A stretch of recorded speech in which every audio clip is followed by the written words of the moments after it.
when, in the course of human events, it becomes necessary for one people to dissolve the political bands which have connected them with another, and to assume among the powers of the earth the separate and equal station to which the laws of nature and of nature's God entitle them. A decent respect to the opinions of mankind requires that they should declare the causes which impel them to the separation.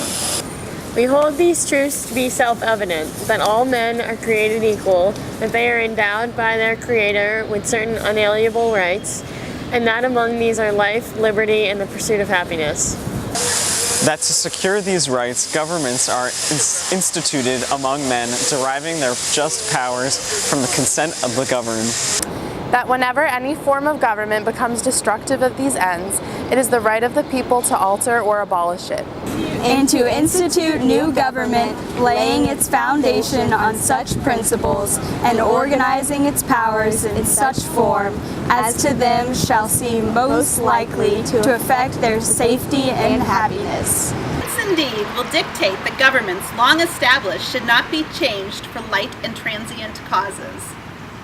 And accordingly, all experience hath shown that mankind are more disposed to suffer, while evils are sufferable than to right themselves by abolishing the forms to which they are accustomed. But when a long train of abuses and usurpations pursuing invariably the same object evinces a design to reduce them under absolute despotism, It is their right, it is their duty to throw off such government and to provide new guards for their future security. Such has been the patient sufferance of these colonies, and such is now the necessity which constrains them to alter their former systems of government. The history of the present King of Great Britain is a history of repeated injuries and usurpations, all having a direct object the establishment of absolute tyranny over these states. In every stage of these oppressions, we have petitioned for redress in the most humble terms. Our repeated petitions have been answered only by repeated injury. A prince whose charter is thus marked by every act which may define a tyrant is unfit to be the ruler of the free people. Nor have we been wanting in attentions to our British brethren. We have warned them from time to time of attempts by the legislature to extend an unwarrantable jurisdiction over us. We have reminded them of the circumstances of our emigration and settlement here. We have appealed to their native justice and magnanimity, and we have conjured them by the ties of our common kindred to disavow these usurpations, which would inevitably interrupt our connection and correspondence. They too have been deaf to the voice of justice and consanguinity.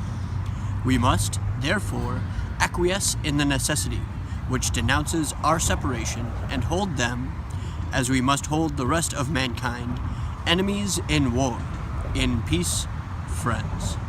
We therefore, the representatives of the United States of America, in General Congress assembled, appealing to the Supreme Judge of the world for the rectitude of our intentions, do, in the name and by the authority of the good people of these colonies, solemnly publish and declare that these united colonies are, and of right ought to be, free and independent states, that they are absolved from all allegiance to the British Crown, and that all political connection between them and the state of Great Britain is and ought to be totally dissolved. And that as free and independent states, they have full power to levy war, conclude peace, contract alliances, establish commerce, and to do all other acts and things which independent states may do. For the support of this declaration, with a firm reliance on the protection of divine providence, we mutually pledge to each other our lives, our fortunes, our sacred honors.